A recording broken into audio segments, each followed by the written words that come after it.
ముందుగా నమస్కారం. నా పేరు రేవతి, నెల్లూరు నుండి మాట్లాడుతున్నాను.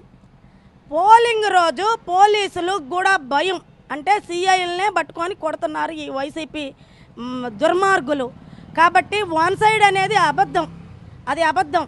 తెలుగుదేశం పార్టీకి అత్యధిక మెజార్టీ ఖచ్చితంగా వస్తుంది. ప్రజలు డిసైడ్ అయిపోయారు, ప్రజలు ఎవరికి ఓటేయాలని డిసైడ్ అయిపోయారు.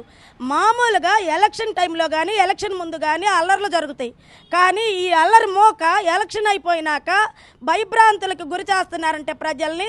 తెలుగుదేశం పార్టీకి మెజార్టీ వస్తుంది, తెలుగుదేశం పార్టీ ప్రభుత్వం ఫామ్ చేయబోతుందనే ఉద్దేశంతోనే ఇవన్నీ సృష్టిస్తూ ఈవీఎంలని గందరగోళం చేయాలనే ఒక దురాలోచనతో ఇవన్నీ కూడా చేస్తున్నారు, వాళ్ళు మాట్లాడుతున్నారు కూడాను.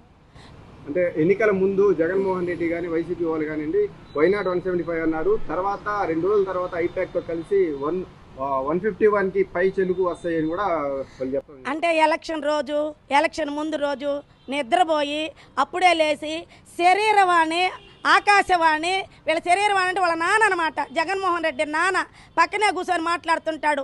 ఆయన రాజశేఖర రెడ్డి గారి ఆత్మ, లేకపోతే ఆకాశవాణి చెప్పిందేమో మాకు అర్థం కావట్లా. పగటి కళలు కనొద్దు వైసీపీ నాయకుల్లారా, ఇక్కడ బొమ్మ తిరగబడుతుంది, సైకిల్ పరిగిస్తుంది, మీ ఫ్యాన్ రెక్కలు ఇరిగిపోతున్నాయి. మీరు తల కిందకి కాళ్ళు పైకి పెట్టి తపస్సు చేసినా కూడా వైసీపీ ప్రభుత్వం 30కి మించి వచ్చే ప్రసక్తే లేదు. ఇది ఖచ్చితంగా నేను చెప్తున్నాను, ప్రతి ఒక్కళ్ళ మాట కూడా అదే. మరి పిఠాపురంలో చూసినట్లయితే ఫ్యాన్ గాలి గ్లాస్ పగిలిపోతుంది, పవన్ కళ్యాణ్ రారు, వంగా గీత డిప్యూటీ సీఎం అవుతారు అన్న ధీమాతో వైసీపీ నాయకులు ఉన్నారు. ఫ్యాన్ ఇరిగిపోయి గ్లాసు పగిలిపోతే ఫ్యాన్ ఏమో దూరంగా పోయి పడిపోద్ది, గ్లాసు మాత్రం కసక్కని దిగద్ది. కాబట్టి అవన్నీ వాళ్ళు పగటి కళలు, ఆ పగటి కళలు మానేయండి. జగన్మోహన్ రెడ్డి బొమ్మనే చీత్కరిస్తున్నారు ప్రజలు. ఇంకా వంగా గీత ఎవరు? పోయినసారి ఒక్క ఛాన్స్ అని ఆయన ఏదో వైసీపీ ప్రభుత్వం జగన్మోహన్ రెడ్డి గెలుచుకున్నాడేమో. ఈరోజు అంత సీన్లే. నువ్వు ఇచ్చిన పథకాలు, నువ్వు అప్పులు పాలు చేసింది, ప్రతి తల మీద 5 లక్షలు అప్పు చేసింది, బిడ్డల భవిష్యత్తు నాశనం చేసింది, ప్రతి ఒక్కళ్ళు తెలుసుకున్నారు. అత్యధిక మెజారిటీతో పిఠాపురంలో పవన్ కళ్యాణ్ గారు గెలిచేది గ్యారంటీ. నారాయణ గారు 1,00,000 మెజారిటీ అంటూ క్యాంపెయినింగ్ జరిగింది. మరి కళ్యాణ్ చూస్తే మైనారిటీ నాయకుడు, మరి ముస్లింకి 4% రిజర్వేషన్ ఇస్తూ నెల్లూరులో జగన్మోహన్ రెడ్డి గారు చెప్పారు. అది జరిగిన తర్వాత పరిస్థితి తారుమారైంది అని ప్రజల్లో ఒక అపోహ ఉంది. వాస్తవంగా నెల్లూరులో నారాయణ సార్ అత్యధిక మెజార్టీ గెలుస్తాడు, అనిల్కి డిపాజిట్లు రావు అనే ఉద్దేశంతో ఈ పోలుబోయిన అనిల్ కుమారు, నోటిదొల అనిల్ కుమారు నరసారావుపేట పారిపోయాడు. పాపం బలి చేసేసాడు ఖలీల్ బాయిని.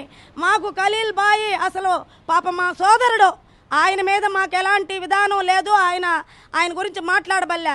ఆల్రెడీ ఓడిపోతారని నియోజకవర్గం నుంచే అనిల్ కుమార్ పోయి ఈరోజు అలా మాట్లాడుతున్నారు. నేను చెప్తున్నా, ఒకరోజు అనిల్ కుమార్ మీద నేను చెప్పాను, సవాల్ విసిరా. నర్తకీ సెంటర్లో ఎన్టీ రామారావు గారి బొమ్మ దగ్గర నెల్లూరు జిల్లాలో అత్యధిక సీట్లు తెలుగుదేశం గెలుస్తుంది లేదు అని నువ్వంటే, నేను నర్తకీ సెంటర్లో నేను ఉరేసుకునే దానికి సిద్ధం, నువ్వు ఏం చేస్తావని నిర్ణయించుకొని ఆ రోజు నేను సవాల్ విసిరాను. ఆ సవాల్కి ఈరోజు కూడా కట్టుబడి ఉన్నాను. నెల్లూరు జిల్లాలో అత్యధిక స్థానాలు తెలుగుదేశం గెలుస్తుంది. నెల్లూరు టౌన్లో నారాయణ సారు బంపర్ మెజార్టీతో గెలుస్తారు.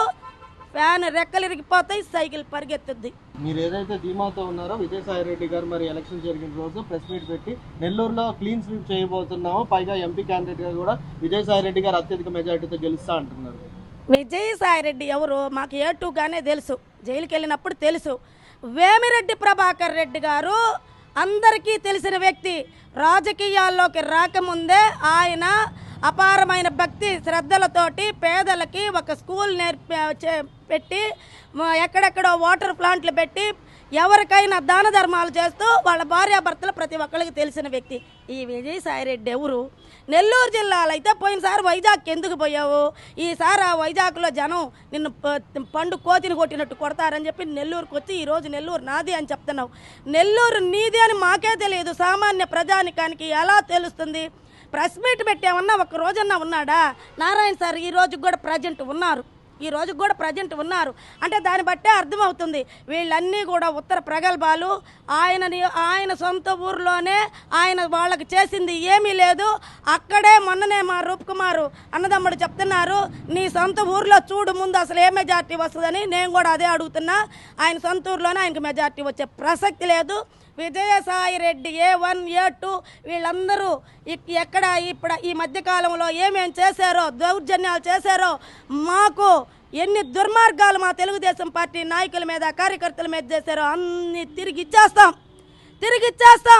మీరందరూ కూడా జైలుకు పోయేదానికి సిద్ధంగా ఉండండి. మీకు రొట్టెన్నారా మేము ఇచ్చేదానికి సిద్ధంగా ఉన్నాం. మొత్తానికి చూస్తే ఆంధ్రప్రదేశ్లో ఎన్ని సీట్లు కైవసం చేసుకోబోతుంది టీడీపీ?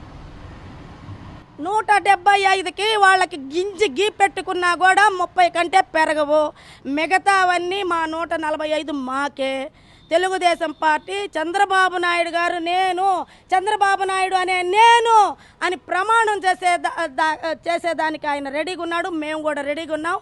నెల్లూరులో వేమిరెడ్డి ప్రభాకర్ రెడ్డి గారు, పొంగూరు నారాయణ గారు కూడా ప్రమాణ స్వీకారం చేసేదానికి అత్యధిక మెజార్టీతో రెడీగా ఉన్నారు. మీరందరూ కూడా తోక ముడుచుకోవాల్సిన పరిస్థితి ఉంది. మిమ్మల్ని అందరినీ ఏమేం చేశారో తిరిగి అప్పచెప్పేస్తాం. నెల్లూరు నగరంలో ఈసారి గొడవలు ఎక్కువ జరుగుతాయని చెప్పేసి చాలా వ్యక్తం చేస్తారు. సెక్యూరిటీ కూడా బాగా పెంచారు. అయితే ప్రశాంతంగా జరగడానికి కారణం ఏంటి? ఆ అనిల్ కుమార్ అతనే ఒక రౌడీ, అతనే ఒక నోటి దొల. అసలు కంపు పట్టద్దు అతను మాట్లాడుతుంటే. ఆడ మనిషిని కూడా చూడకుండా నన్ను గతంలో కొట్టించాడు. మా ఆయన ఆఫ్టర్ ఆల్ ఒక కార్పొరేట్ రెక్స్. ఆయనకు భయపడి దొంగ కేసులో అటెంప్ట్ 307లో 6 పెట్టి జైలుకి బెయిల్ రాగానే జైలుకి పెట్టించాడు. ఇక్కడ అల్లరి మూకని, బెట్టింగ్, సింగిల్ నెంబర్లు, గంజాయి, ఇవన్నీ రౌడీజ్, ఇవన్నీ పోలిపోయిన అనిల్ కుమార్ యాదవ్ కన్సర్న్లోనే జరిగినాయి మొన్నటి వరకు కూడా. ఈరోజు పాపం అవన్నీ నరసరావుపేటకు తీసుకుపోయాడు. అక్కడేదో చేయబోయాడు, జనాలు తరిమి కొట్టారు. పరిగిస్తా పారిపోతుంటే మనందరం కూడా టీవీల్లో చూస్తున్నాము. నెల్లూరుకు కూడా ఆయన వచ్చే ప్రసక్తి లేదు. ఇంకా ఆల్రెడీ చెన్నైలో ఆయన పెద్ద బంగ్లా కట్టుకొని ఉన్నాడు. అక్కడికి వెళ్తాడు, వెళ్ళినాడు ఉంచడు. మా లోకేష్ బాబు గారు ఆయన చేసిన దుర్మార్గాలు, దుశ్చర్యలు అన్నీ లోడి అతన్ని కూడా ఏ విధంగా ఇక్కడ మాట్లాడాడో, ఏ విధంగా ఇబ్బంది పెట్టాడో అవన్నీ తిరిగి ఇచ్చేసేదానికి మా తెలుగుదేశం పార్టీ నాయకులు, కార్యకర్తలు సిద్ధంగా ఉన్నారు.